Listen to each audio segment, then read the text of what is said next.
in school. So just to start, when should we start talking about those different concepts? As soon as we can. So even in babies, we can talk about those spatial concepts like in and on. Those are more simple concepts, but they're really important because all of those kinds of words really help us to understand math. And so we're kind of fostering that beginning, following directions and things like that. So the earlier that we start talking about those spatial concepts with our children, the better. Absolutely. So there was a survey done, I think probably in the last few years, don't have a date on it, of teachers across the nation, and they were asked which concepts are the most important for children to be successful in school, basically in preschool and kindergarten, essentially. So we have a link, a handout, we're going to put in the links below in the comments, and it lists like 20 different pairs, but just a few of those that are really, really pertinent for preschool and kindergarten age children would be like in and out, or hot and cold, or fast and slow, or big and little, or up and down, and even happy and sad.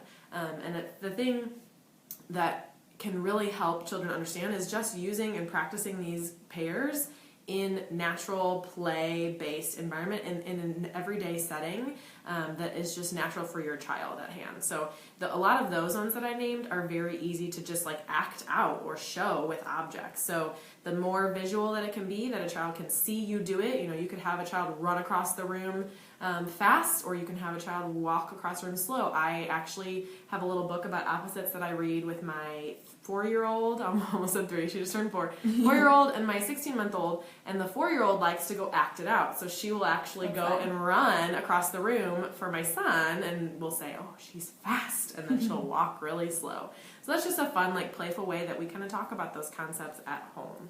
Yeah, and a lot of concepts are those opposites. Yeah. So, hot and cold, those are good, words to be teaching for just vocabulary as well. So, we have these words that we need to understand, but also use in terms of functional vocabulary of I'm hot or I'm cold, I want to put a coat on or something like that as well. Yeah. So now we're going to talk a little bit about the development of concepts. So we don't expect, a 1-year-old to understand the concept of tomorrow. They're not going to understand that. A 1-year-old is going to be able to understand directions such as in and on. So put the ball in the box. They can also understand another. Like, do you want another cookie? They might understand that. And then, as they're starting to communicate, they would use those words like up and down. So they're actually verbalizing those words. And using some simple preposition words like on and in or under. So those are words that they might start to say, between the 1 and 2-year-old. As they get closer to 2, they'll use more of those complex to label where something is. Yeah. So between 2 and 3 years of age, we might see children distinguish between in and under, and even one and many. So if you're playing with toys, and they can hide it underneath something, underneath the barn or underneath the box, and then putting something in. They can also understand some number concepts, so like 1 and 2. So that's really easy for if you have a child who is 1 or they're turning 2, you can kind of use your fingers or just counting different manipulatives and toys. They might also start to understand those size differences, the big and the little. So I mentioned those a few minutes ago, but between 2 and 3 years, they're going to start to understand that general concept of big versus little. And they're probably going to understand together, away from, so kind of like apart and near, similar to those concepts. And then in and out of, so that can be really functional when you're like cleaning things up, putting lots of toys in. We don't want to dump them out. No, we got to put them in. We're cleaning. And they're probably going to start to understand some time concepts, but this is a very abstract concept for a lot of young children. So they might only understand the concepts of soon. We're going to do that soon. They might understand we're going to do that later, not now, we're going to do it later, and that you might have to wait. So those are very broad concepts, but those are probably the most easily understood. Yes, that's true too, at between 2 and 3 years. The other thing that they might start to do is they might select some items that are the same. So if you have let's say some cars, and you have lots of similar color cars or something, you can find all the same color cars or same, things that look the same. Maybe out of 3 or 4, they might be able to show you which ones are the same. They might also be able to talk about which ones are not the same. If anyone still out there watches Sesame Street, that is I love the little song and the little video that they do about one of these things is not like the other. I often just sing that when I'm teaching in therapy. One of these things just doesn't belong. Kind of lends itself to. First of all, the music is very easy. It helps it easy to learn and all those things. So talking about things that are same and different. And then they might also start to talk about things that are different colors and size. But again, they're not really expected to know all of them, so I'm not saying that your 2-year-old should know all their colors. They do have some more time, but they're going to start to become familiar with them, and they might pick out some favorites and ones that they see frequently. Right. Or their favorite color. Or my daughter tells me, that's my favorite color. Well, okay. So between 3 and 4 years old, children start to do quantity directions, like empty and a lot. So you dump something out of your cup, oh no, our cup is empty. Or even, in the tub is empty, that sort of thing. That's a good time to talk about that. They also might follow the directions more like same and both. So give me this, both of those, or, even just saying like Kara was saying, labeling the same. They're starting to understand more of those directional terms like next to and beside and between, which are a little bit more complicated. So, Kara is sitting next to me and talking about where a toy is, or we need to put that next to the table. Someone's going to come right between us. Yeah, so if your daughter or son is not following the direction of put your shoes next to the door, and they're only 2, it might be because that's just kind of a more hard concept. So eventually they might be doing that just because they're used to the routine. So some kids might seem like they're understanding what that term means, but it also might just be that they are familiar with the routines of some of these words. So just be thinking about that as well. Between 3 and 4, they can start to point to colors, meaning identifying colors. So that is more of a receptive task than an expressive task. And that means that you say, find the green. They're going to be pointing to green versus saying, what color is this? So typically we learn that receptive part of words first, and then we can express it later. So they have to learn to identify a color first before they can really truly know and label the correct color. They can also match 1-to-1.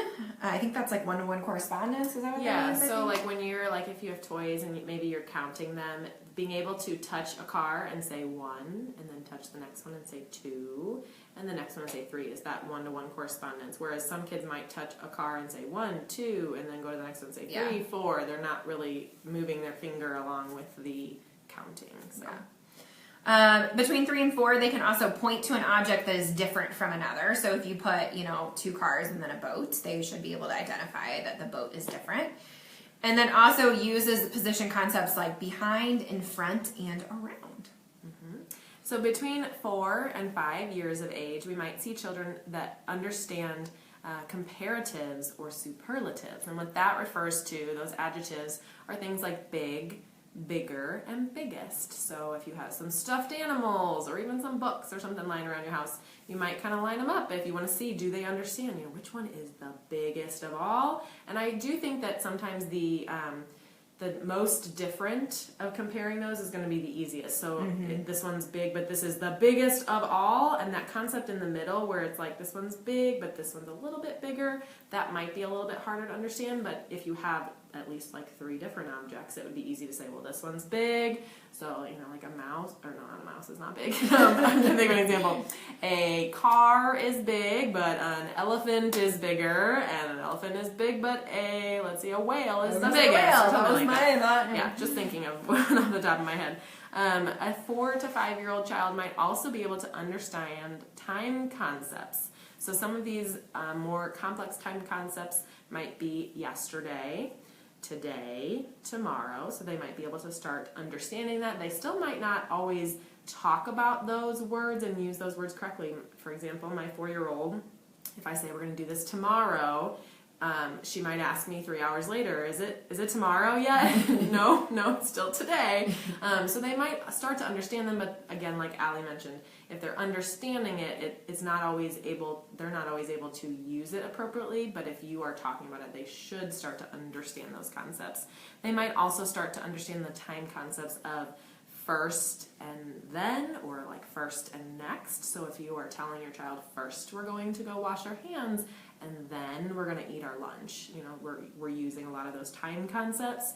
And they might start to understand the days of the week, and also talking about like last week and next week. So again, hopefully they're starting to understand those things, and then as they're starting to use them appropriately, you will then start to know if they really understand it and see that they're using it. So just a little difference between that receptive and expressive use of those concepts. And then they might also understand the concepts of different, and nearest, and these are just kind of a list. Some concepts of through, or thin versus like maybe a thin pencil or a thick pencil, or thin crayon versus thick crayon. And then whole, like the whole cookie, or oh, you took a bite. You took a bite of my cookie. I don't have a whole cookie anymore. There's a piece missing. And some other concepts they might understand are positional concepts of first, middle, last. So that makes me think of like in school, when you're lining up, everybody wants to be first, but just talking about, they'll get a lot of exposure there when they're in school, like who's going to be first, who's in the middle, who's last at the end of the line. So For sure. So around 5 and 6, they start to understand more opposite concepts such as big, little, over, under, and then left, right is kind of when they start to develop that. So if you are telling them to put on their left shoe on their left foot until 5 or 6, they might not quite get that. They're starting to understand number concepts up to 20. So they're understanding the numbers a little bit more. And they can also answer more complex questions about how things are same and different. So, what makes that different from the other things? If you have a plane, hot air balloon, and a bus, what makes a bus different? You ride on the road versus in the sky. So they can kind of answer those questions a little bit more. They're using more adjectives to describe things, more complex adjectives. And they're using things like loud and louder for some of those adjectives. And then those words like yesterday and tomorrow, they're using those more accurately. So might not have to say one more sleep, because that's what we say at our house. Instead of tomorrow is one more sleep. Around 5 and 6 is when they'll start to understand that, of tomorrow. And then those adverb concepts like backward and forward. So what that means to do that, so push the car backwards, develops around that age. And then through, nearest, corner, and middle. So that word middle, I think, is still developing through that. Like she said that some of the first and last are kind of the easier ones, but that middle is a little bit harder. And then they might actually use some of those words, first, second, third, to describe order of things. So that comes in around 5 to 6 years old. So we have lots of little sheets that we've been going off of. You've probably seen us looking down, but there's lots of information on all of this, and we use a lot of these in therapy for different goals, like a lot of times following directions and things like that. There's a lot of tests that use this kind of information for speech and language tests. So there will be a handout that has information about how you can work on basic concepts at home.